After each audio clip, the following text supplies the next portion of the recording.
Jill has 8 apples. So everybody in the room will know the answer to this question. No, it's not 42. Oh, well, how could I know the answer?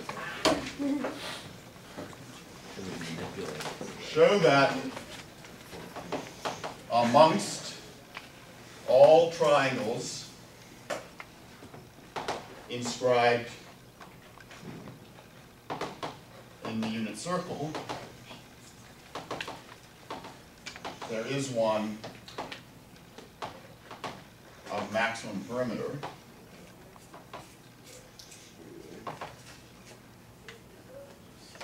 And find the maximum perimeter. As I say, you all know the answer.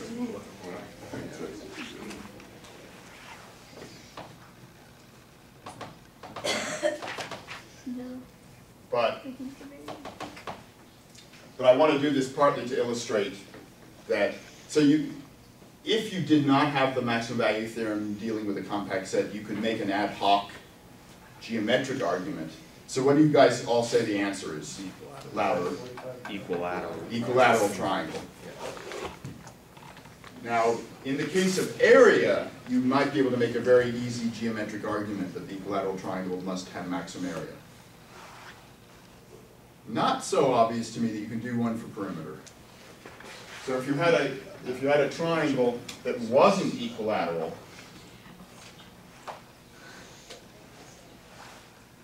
you should be able to show that you can actually make it have larger area by deforming the triangle to make it be equilateral. But nevertheless, for your homework problem where I'm asking you to do the area problem, I still want a calculus proof analogous to what we're doing here. But I don't know if I know how to do it for a perimeter. Can you show me some direct argument that when I like do this, that I've got bigger perimeter? It's not totally obvious. Is it totally? I don't think it's obvious. Could you use vectors like we did it in the... You could. So I'm going to suggest that there are various symmetry arguments that you can try to do, but it's actually very powerful to just haul out and use the maximum value theorem. So I need a function here that I want to maximize. Well, I have a function, perimeter. Right. Function of whom? So a way you could do this problem if you were masochistic and sadistic, or one of them, is to think of variables for the vertices of the triangle. And then write down conditions that say those vertices have to be on the unit circle. There's a way we'll learn later, like next week, that might be a pretty reasonable way to approach the problem, but you really don't want to have 6 variables here. Well, you can write one of the vectors as like subtraction of the other two. Say again? You can write one using subtraction of the other two. No? How are you going to use that they're inscribed in the never unit mind. circle? That the triangle's inscribed in the unit You have to circle? have 3 vertices. Do what? You could do the origin in the middle. Okay, so I got the origin in the middle of the circle. And then you could start thinking about vectors that go, so you would have, we're back to chapter 1 of the second day of class, sort of. You could name vectors x, y, and z that were all unit vectors. And then you have to start writing down length of x minus y, and length of y minus z, and length of z minus x, or something. No, that's too much. Ugh.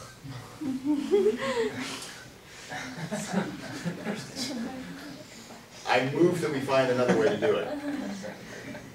Again, you have to then, I don't know how you do the max-min problem. It looks yucky, plus then you have constraints that these are all unit vectors that somehow you have to work into the calculus, and we don't know a good way of doing that yet. Could we use angles instead? Angles! What a wonderful idea. We could use Excel.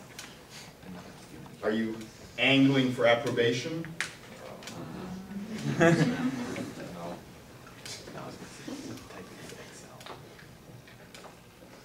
All right, so Matthias suggests angles. I assume he didn't mean these angles. Of course not. Which angles did we mean? At the ones ones. at the origin. So let's let x, y, and z denote the angles at the origin Okay. formed by vectors to the vertices.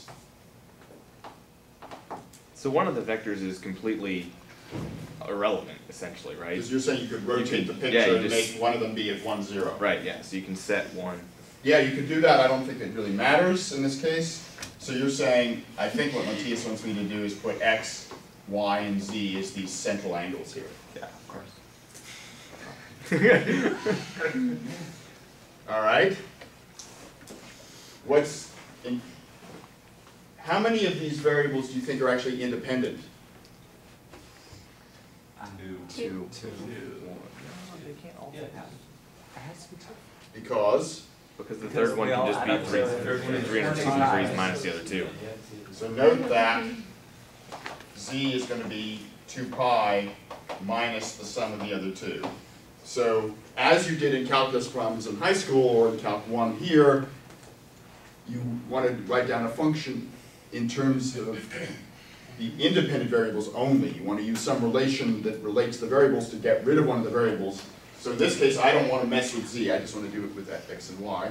So I want to say, let's let f of x and y denote the perimeter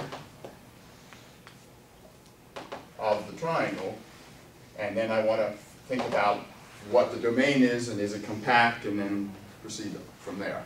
So what's a formula for the perimeter as a function of x and y?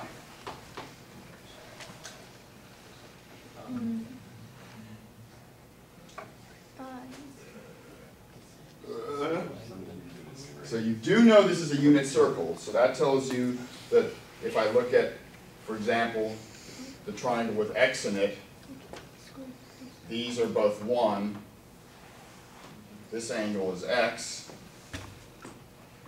and this is what we're looking for. You can get two right triangles if you, You can do law of cosines, or you can just break it into two triangles with a right angle. and that in fact would be my preference.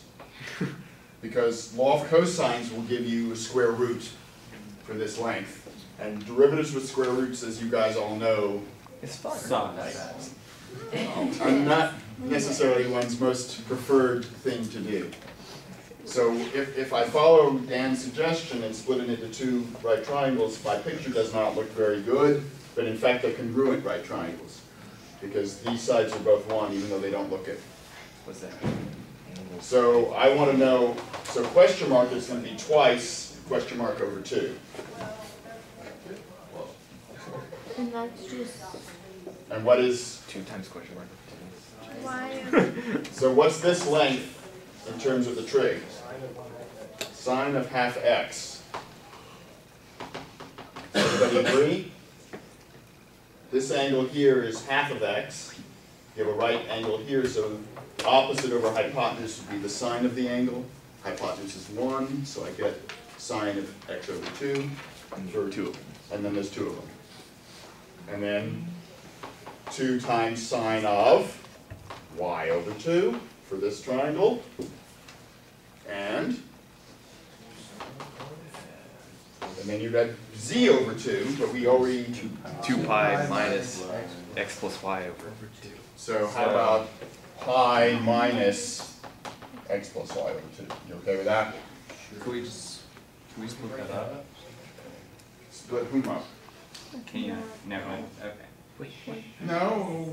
Wait, what did you just do? What were you thinking, Matthias?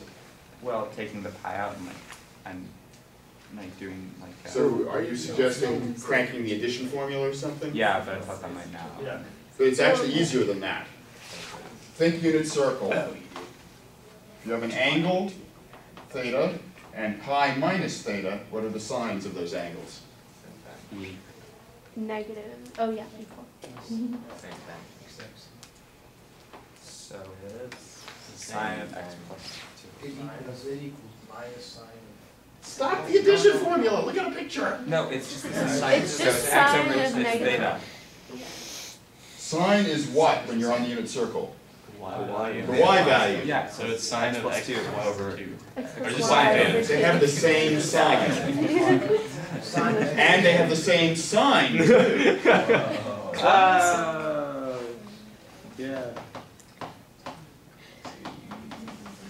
That was terrible. By which I meant no negative. So that actually looks less scary. Should there be a That's 2? what you used to have.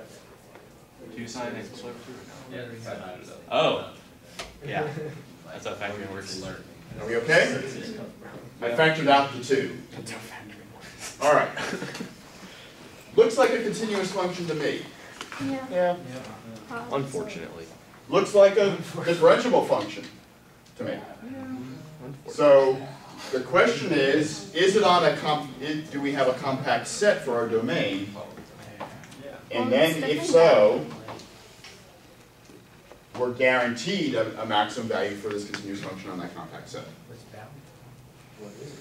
So what is the domain? So I want a picture now in XY space of what my domain is. What do we know about these angles? They have to be greater than 0. No. That they all add up to they're 2 pi. All 3 add up to 2 pi, but we already used that here. Yeah.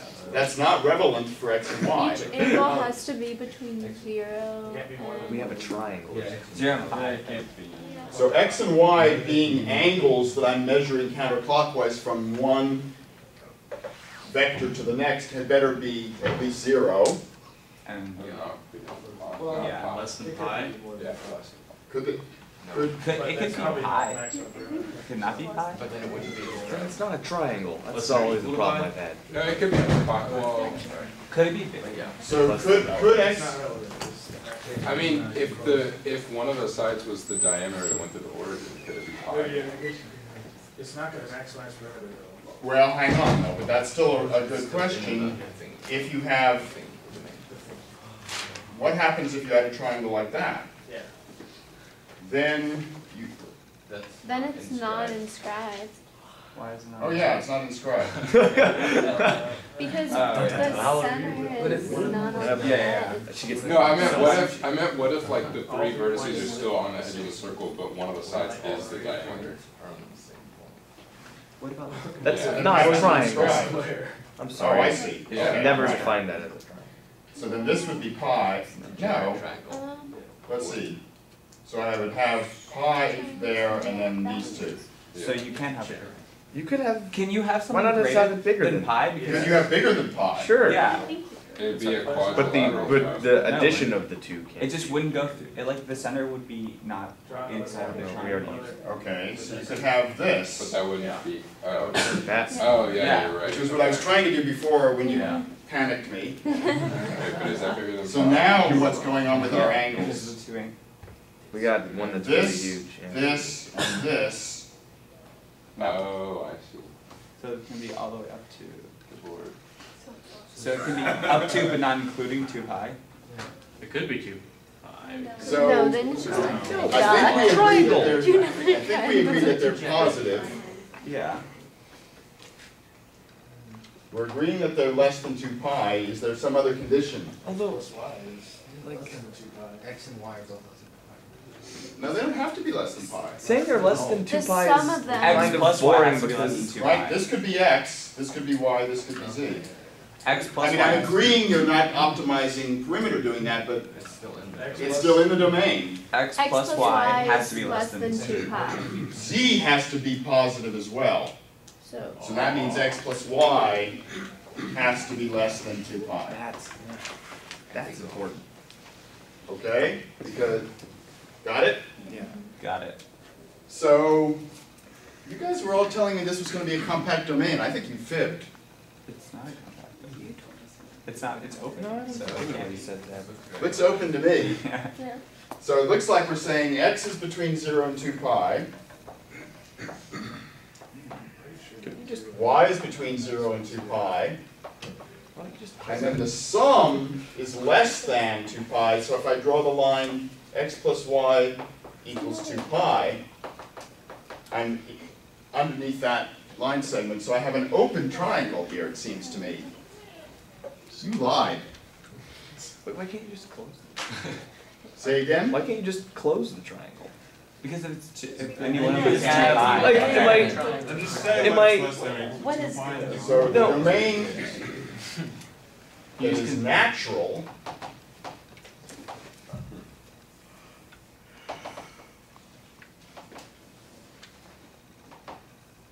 So this happens a lot in math when you actually try to solve applied problems. The meaningful domain, either from geometric grounds, on geometric grounds, or on physical grounds, is in fact an open subset of R2.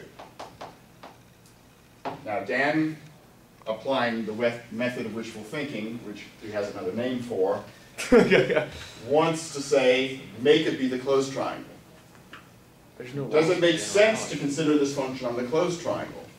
Yes. yeah. Certainly still continuous, it certainly makes sense. You aren't going to have an actual triangle if you allow x to be 0 or 2 pi, or if you allow y to be 0 or 2 pi, or if you allow x plus y to be 0 or 2 pi, you won't have a physical triangle. So you just say if the maximum is on the frontier set, then there is no maximum of the actual function. Right. So why not still consider the domain to be the set of xy's where they're both in the closed interval and where the sum is less than or equal to 2 pi. Now I have a closed and bounded subset of the plane, so it's compact. Now, what we expect is that so what do we know? We have a continuous function on a compact set, it has a max. It's gonna be somewhere. We will be pretty surprised It's on one of the endpoints. if the max occurs on the frontier. But the min probably will, right? Because it's not going to have a perimeter. It has to have a perimeter. If Not it's if it's a a dot, point. Well, so the question, Oh, that's so, true, yeah. so if you allow x to be 0, or these other side conditions to happen on the edges, on the frontier, what does it mean geometrically when x becomes 0? It means this point and this point have become the same. Just like two chords back and So it doesn't have So them. it's not what any of us would think of as a triangle. It's a degenerate triangle where two of the vertices have come together and so you have a double edge. So if it was an actual triangle, then it wouldn't have a minimum. Correct. So we'll see this. We'll check this out. All right, so we've got a compact set. We're guaranteed a max because the function's continuous. Wait, how can it not have a minimum but have a maximum if it's an actual triangle? It's just weird. Don't think too hard. Is it like every single triangle except for the max? So F attains its max and its min on this compact set S by the maximum value theorem. And so what people are suspecting is that if you look at actual geometric triangles, literal triangles, there is none of minimum perimeter. That's because you can get infinitely close to 0. Right, but if it is No, zero, you're not getting close to 0 for the perimeter, you're getting close to 0 for the area. No, I You're meant getting like close to the 0 for the angles. perimeter, Sorry, you too. can get infinitely close to The angles that can get closer and closer to 0, and this quantity will approach a limit which is achieved for not a geometric triangle. So we're going to see this. Let's just do the math now. And I'm making through all the problems of this, right? That's all right. It's always tomorrow. Okay. So we go hunting for max and mins by doing critical. Look for critical points. So we first look for critical points in the interior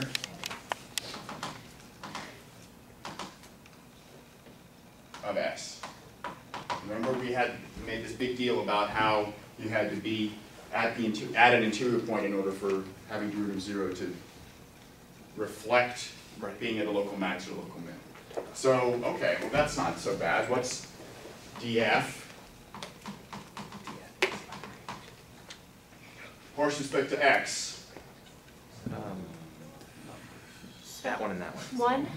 1/2 Cosine. cosine Oh, let's be x over 2. cosine of x over 2.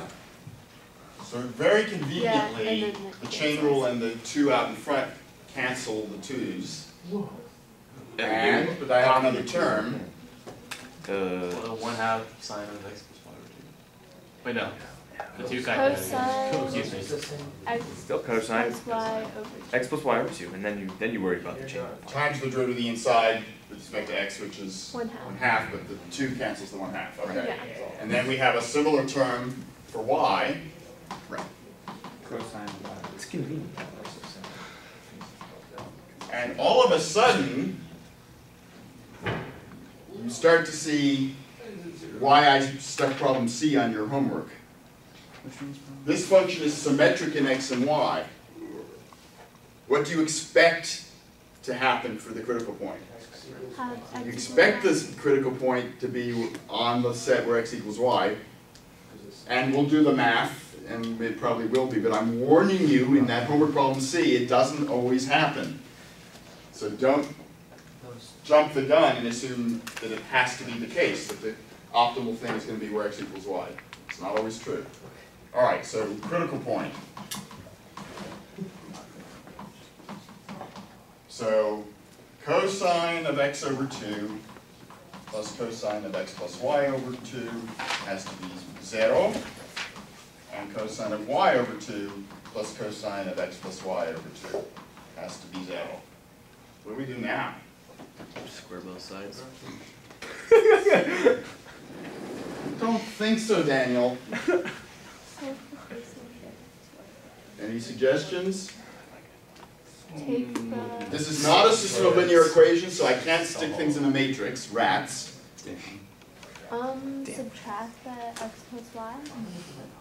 The second term for both of them. So in other words, yeah, you can either subtract the equations, which will cancel this out, or you can move this to the other side and say both these terms equal the negative of cosine of x plus y over 2. What do we conclude? That cosine x over 2 Equals negative. Do we not conclude that those cosine of x over 2 and cosine of y over 2 are equal? And that in fact, that's the negative of the cosine of the sum.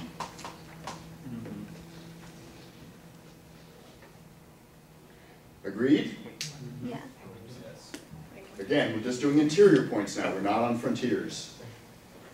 Any ideas what angles have the same cosine and have the sum of the angles have the negative cosine? The cosine's over the 0. Over 4, right? So, What was pi over 4? let's see. Pi 2 wait, pi and 2 pi. No. No. No, you mean pi No, and pi 2 pi. and 0. No. I believe this is the graph of cosine. 0 and 0. If No. one No, is sorry, greater than pi over 2, pi over 2. No, wait. So No, if pi you, and pi. I give you a hint, I don't want pi. Oh. If you're between 0 and pi, how can two angles between 0 and pi have the same cosine? If they're It's a one-to-one function from 0 to pi, right? Right. So if you have actual angles that are less than pi, how can these be the same? you have to add. Okay, so x and y have to be the same, but then how can their sum have the negative cosine?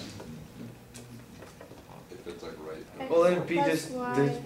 the cosine of x or the cosine of y. If it's 2/3 of the way from No? the top to the x-axis. You can simplify that. If x equals y, you can simplify it down to It's cosine 1/3, of x. 1/3, and 2/3. Okay, Pi so over 3. assuming for the moment that x and y are between 0 and pi, Because that's x would equal y, and cosine of x would equal negative the cosine of, pi, no, x over 2. Yeah, x over 2 equals negative the cosine of x. No. Because it has to be less than 2 pi, we don't want that. Okay, so you should have a good guess for this. So 1/3 pi, 1/3 pi and 2/3 pi is x plus 5. Yeah. Mhm. But at this point, you can do algebra here, right, and use the double angle formula. Ugh.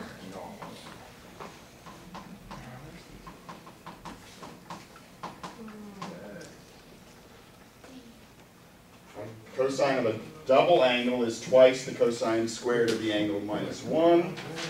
So this would give me the equation that 1 equals, I don't actually want to do it that way, I guess I do cosine squared, 2 cosine squared plus cosine x over 2 minus 1 is 0. Wait, no, well, we got a double, there's a negative there and a negative there, so it's minus. Yeah, okay, never mind. I'm making stuff up.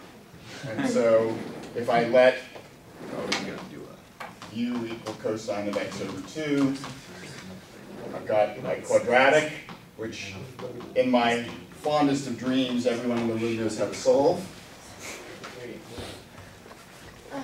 Yes. Assuming Oh, yeah. And I think you can even do it without the quadratic formula. Plus 2 minus 1. No, wait. Well, yeah, okay. So e to the cosine of x over 2 is -1, which is saying x over 2 is pi, that's not in the interior. Or cosine of x over 2 is 1/2. And the angle with cosine 1/2 is?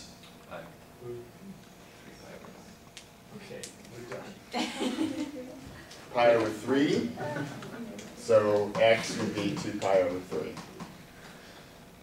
So you have the obvious solution where x and y are both 2 pi over 3, and that would be an equilateral triangle.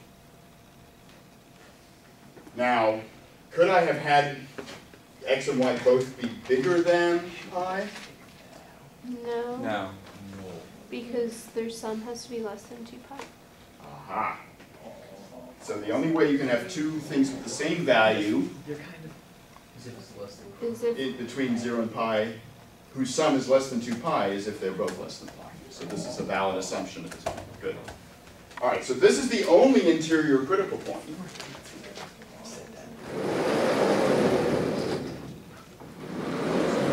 In this region, the only critical point is X and Y are 2 pi over 3.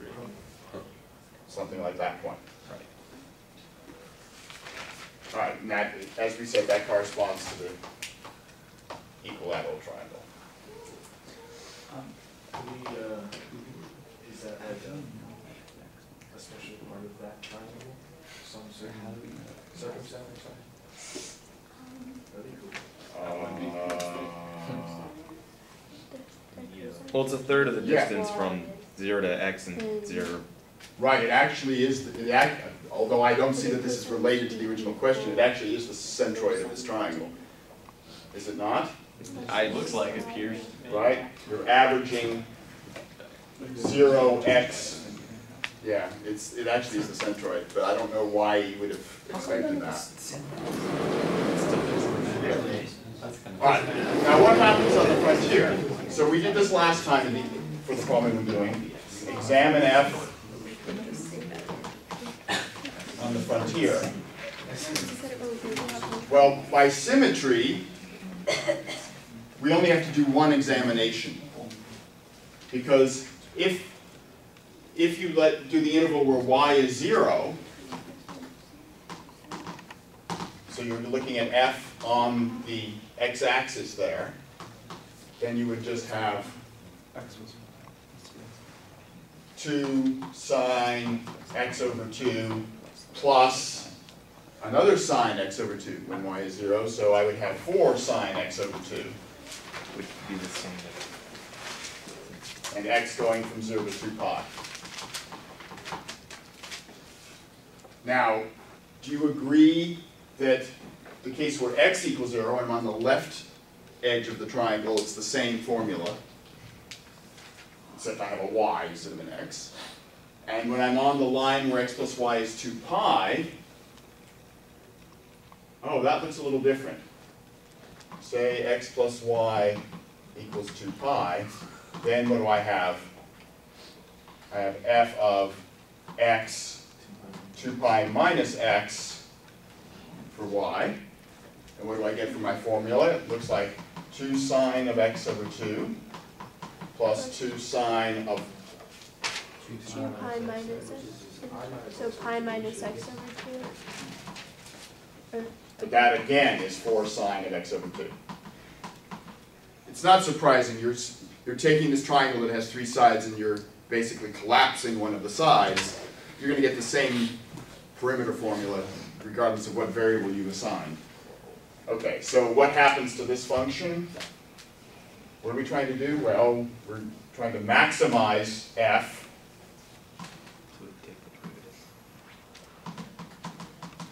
on this closed interval. So you look at the endpoints. So why don't we say when x equals 0? Oh, because it means the same thing when y equals 0. Right. So f, when x is 0 or when 2 pi, when x is 0 or 2 pi, what do we get? We get 4 times 0. That's bigger than 0. That's bigger than. It's roughly 0. 4 times as big. And the critical point would be where cosine of x over 2 is 0. That's So at pi. 5. Or 3 pi over 2. Right?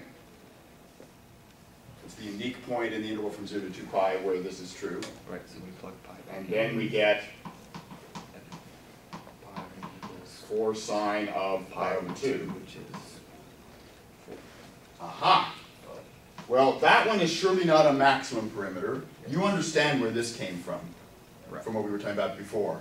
You've collapsed your triangle and you've got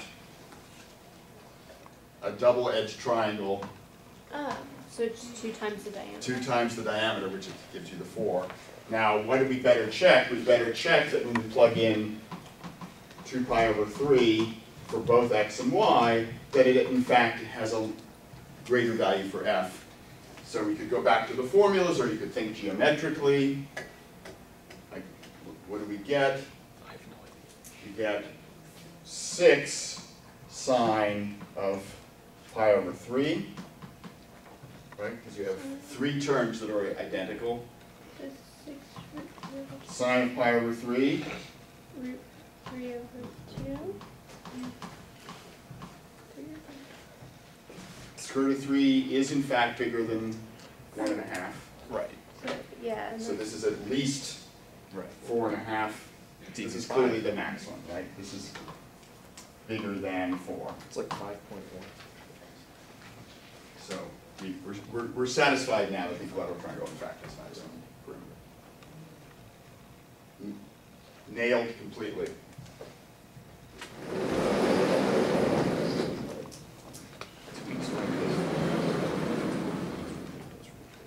Okay, so let's do another not too horrible problem, and then tomorrow I'll open Pandora's box, literally.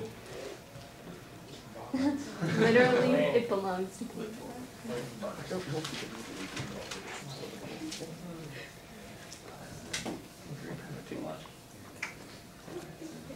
All right, so suppose you had a spherical looking thing, but it wasn't perfectly spherical, maybe it was ellipsoidal. What is the box of maximum volume? I suppose with all the economists here, I should be doing some economics applications, but they're more boring. We'll do some soon, actually. What is the box of maximum volume that can be inscribed in the ellipsoid?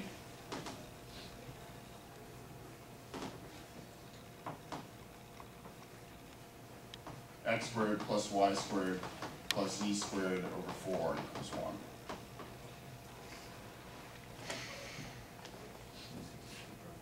And maybe you'd be happier actually if I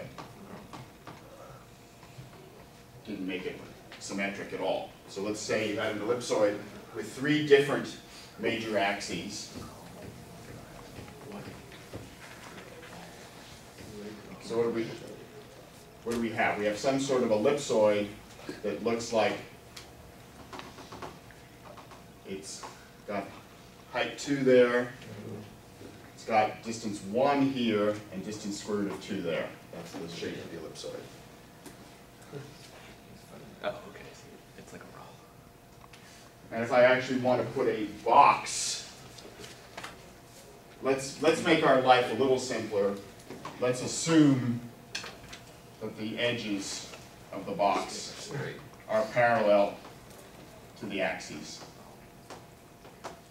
In fact, that will give you the maximum, but I don't want to spend 25 minutes arguing with you guys about why it's true.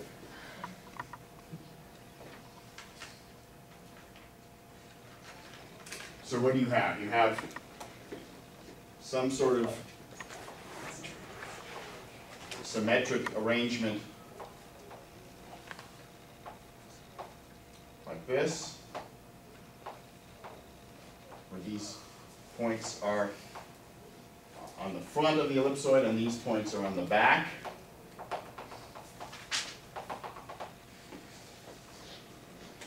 So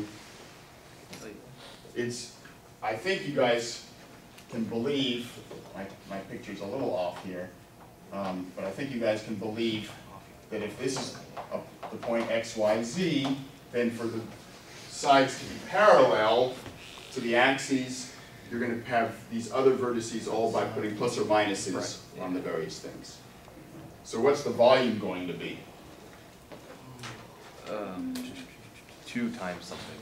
Yeah. Volume of a box is going to be length times width times height. Right. So, But we're going to do 2 times yeah, it's going to be x 2 times y times z. Yeah. 2 times x times 2 times y times 2 times That's what I said. which is 8 times x. Right, everybody agree? So by the way, when you get to a webwork problem down the road, and you know you've done the problem right, make sure you haven't forgotten to think about powers of 2 from problems like this. Then you've done the problem wrong. So what would be a reasonable domain? If I want this to be the volume, I better be thinking of x, y, and z as positive. And all non-zero. Now, are they all 3 independent variables? No. Because you have a function for your volume of your thing. You have a function for the ellipsoid, I do. so you can just make one in terms of the other 2. So again, this point is not free to move around randomly in 3 dimensions. It has to be constrained to be on the surface of the ellipsoid, so it has to satisfy that equation, just like what we were doing a minute ago. Should we do But there's actually, so in fact, if I'm requiring that x, y, and z all be positive, I'm restricting myself to this front eighth of the ellipsoid, right? So, okay, but you're telling me we should consider the volume as a function just of x and y again. How boring. I was so looking forward to doing 3 partials. What's the formula? 8 times x times y times square root of 4 times 1 minus x squared. Yeah. So, everybody agree? Yeah, you can take that 4 out. I could take the 4 out, or I could put part of it in here. I don't know, what do you want to do? Shall I take the 4 out and say it's 16xy times the square root of 1 minus x squared minus y squared over 2? All right, what's my domain? The inside the square root has to be greater than or equal to 0. So here I'm back in xy space. Presumably, the intersection of my ellipsoid with the xy plane is germane here. But I'm only looking in the first eighth of it. So is that what we're doing? The first quarter of it. First quadrant. So I'm doing S is the set of xy where x and y are both non-negative. Why am I allowing myself 0? Make it compact. I want to make it a closed set. So I'm already yielding that I want to close it up, and then I don't expect maximum volume when one of the dimensions is 0. I think that's reasonable in this case. And then what do we have? We have x squared plus y squared over 2 is less than or equal to 1. So that's saying I'm in this region here. Compact set. But we already agree that on the frontier, so first f is continuous on S. What? It's not differentiable everywhere on S. Why not? What do you have equality Because there's going to be like a denominator in the partial, right? The Just square like root square function is not differentiable at 0. Right. It's not even differentiable from the right at 0. Right. So you're going to have a problem, but it is continuous on the compact set, but it will not be differentiable on the frontier. But we've already observed f is 0 on the frontier. So we're obviously not going to get any maximum volume when we've shrunk our box to be a two-dimensional box. And that's what happens if you make one of these dimensions 0. All right, so hunting for critical points, you're guaranteed a max on this compact set. Hunting for critical points in the interior. And this starts to be some very fun algebra. We'll have some more tomorrow with the problem I did tomorrow. And it makes you wish there were other ways of doing these problems. Question mark? Which some of you actually have cheated and seen before, that there are perhaps better ways to do these problems. And we'll get there next week. But in the meantime, suffer. All right, product. I'm gonna pull out the 16. Partial respect to x. Yep. Well, product rule. Y times the square root Oh my gosh. plus xy times the partial of the square root with respect to x. Now, you will be doing enough derivatives with square roots that if you haven't already noticed, you will notice you take stuff to the 1/2, the derivative is 1/2, stuff to the minus 1/2, so the square root goes underneath, times the derivative of the inside. Well, the derivative of the inside has a 2 in it. -2. Yeah. So the 1/2 and the 2 cancel, and I'm left with a minus x. Agreed? Something like that. And then over here for the y partial, I would have x square root of stuff plus xy. And now there is a slight difference because of this nasty thing. You still get So the you're 2, just going to have a 2 in the denominator? I'm going to have a minus y over 2 now. Yeah. which is make it Okay. So how can these both be 0?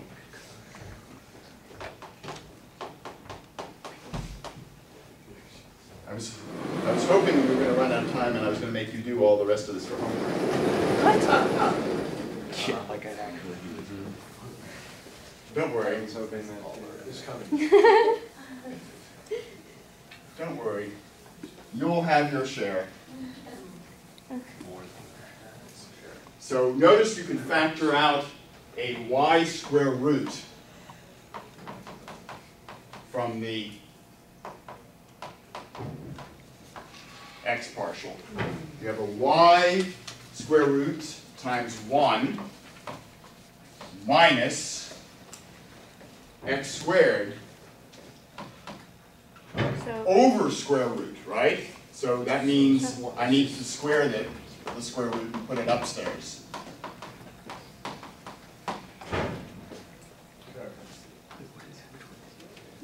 You agree? No, I did that wrong. It's downstairs. See, I'm rushing. Is that right? Yes. So what I should have done was factored it out with the square root downstairs, Yeah. and then you would have the square root squared upstairs.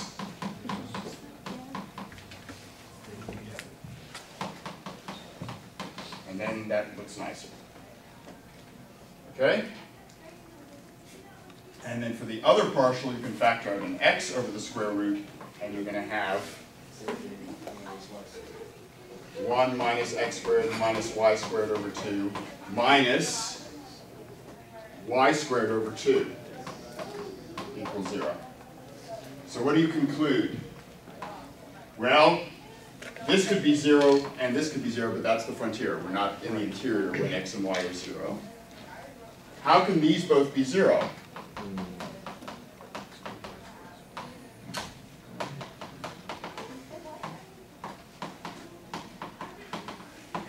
How can these both be 0? Again, like we did in the previous problem, these have to be the same.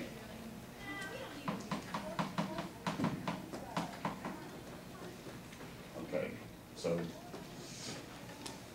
Unsquare those. then what do you have to do? They also have to equal. You're then going to have to say, once this is true, go back to these equations and plug it in. So you're going to get and 1 minus 2x squared minus another x squared is 0. So in other words, x squared is going to be 1 over 3. So x is going to be 1 over 3. Y is going to be square root of 2 times that. And that's going to be your unique critical point. Okay. So I'll let you plug in the numbers and get the answer. Tomorrow I'm going to do a much more interesting problem in terms of the mathematical setup. So we're going to have an open box with given surface area, and we're going to try to maximize volume of that. It's going to make life a little more interesting.